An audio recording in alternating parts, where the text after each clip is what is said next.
Hi friends, इस video में हम डायनेमिक केबल के बारे में डिस्कस करेंगे। डायनेमिक केबल एक स्मॉल कैप एक वायर एंड केबल कंपनी है ये। लेकिन इसका जो मेन काम है ये B2B में काम करती है, यानी ये जो वायर एंड केबल ये जो बनाते हैं इसको ये लोग आपका जो बल्क में ये लोग सेल करते हैं। इसके पास कोई B2C यानी ब्रांड के थ्रू जो डीलर डिस्ट्रीब्यूटर के थ्रू ये लोग सेल वगैरह नहीं करते। ये पूरा B2B वाले एक वायर एंड केबल कंपनी है और ये डोमेस्टिक में भी सेल करते हैं। इसका थोड़ा बहुत ये लोग एक्सपोर्ट भी करते हैं। तो ये बात है, ये यूएसए में भी एक्सपोर्ट करता था, लेकिन अब टैरिफ वाले सिचुएशन की वजह से एक्सपोर्ट में बहुत सारे दिक्कत आ गया था। फिर इन लोगों ने एक्सपोर्ट को रोक दिया था। अब ये लोग ट्राई कर रहा है यूएसए में अपना एक्सपोर्ट को बढ़ाने के लिए। तो ये मोटा मोटी इसका बिजनेस मॉडल है। अब चलते इसका रिजल्ट के बारे में। मेरे हिसाब से अगर आप देखेंगे, मेरे हिसाब से रिजल्ट बहुत ही वीक एंड पुअर रिजल्ट है मेरे हिसाब से। क्यों है ये मैं लास्ट में बताऊँगा। पहले इसका revenue 7% year on year basis यानी Q4 वर्सेस Q4 में 7% से बढ़ा है और FY25 वर्सेस 26 17% से इसका रेवेन्यू ग्रो किया है। अभी इसका टोटल रेवेन्यू है 1118 यानी 1118 करोड़ इसका अभी करंट रेवेन्यू है। और इसका अगर आप एबिडा देखेंगे तो एबिडा 9% से ग्रो किया है और एबिडा मार्जिन थोड़ा बहुत इम्प्रूवमेंट हुआ है। और पैट अगर आप देखेंगे तो पैट मोटा मोटी 3% से ग्रो किया है, तो ऑपरेटिंग लेवरेज इसको नहीं मिला है। फिर पैट मार्जिन अगर आप देखेंगे 6.3 से 7%, तो ऑलमोस्ट स्टेबल है। तो ये बात है। उसके बाद इसका जो ऑर्डर बुक है, ऑर्डर बुक थोड़ा इंप्रूव हुआ है 787 से 808%, वो 4-5% का ऑर्डर बुक का ग्रोथ है। तो मोटा मोटी इसका रिजल्ट है। रिजल्ट बिलो एवरेज यानी मेरे हिसाब से एक पुअर रिजल्ट है। तो उसके बाद इसका जो कॉन कॉल हुआ था, कॉन कॉल में जो बताया था, मैनेजमेंट का हमेशा गाइडेंस होता है कि ये लोग 18 से 20% से ग्रो करेंगे, लेकिन मैनेजमेंट ने इस बार FY27 का कोई गाइडेंस नहीं दिया है। मैनेजमेंट ने कहा है कि FY20 यानी फ्यूचर या फिर नियर फ्यूचर में ये लोग 18 से 20% से अपना रेवेन्यू को ग्रो करेंगे। उसके साथ मैनेजमेंट ने कैपेसिटी के बारे में बताया।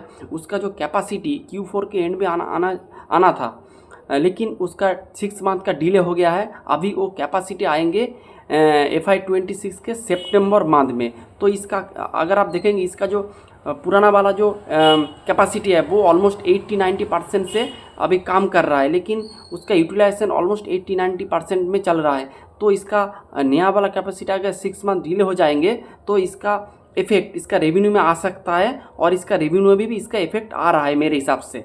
तो लेकिन मैनेजमेंट ने कहा है इसका कोई इफेक्ट इसके H1 के रिजल्ट के ऊपर नहीं आएगा। देखते कैसे क्या होता है।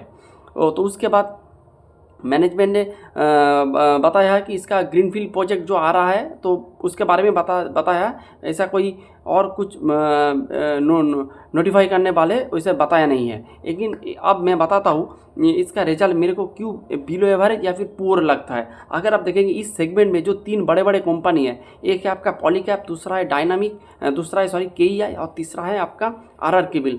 जो आप पॉलीकैप का ग्रोथ देखेंगे ऑलमोस्ट 30% से ग्रो कर रहा है। RR केबल का ग्रोथ देखेंगे वो भी 30% से ग्रो कर रहा है।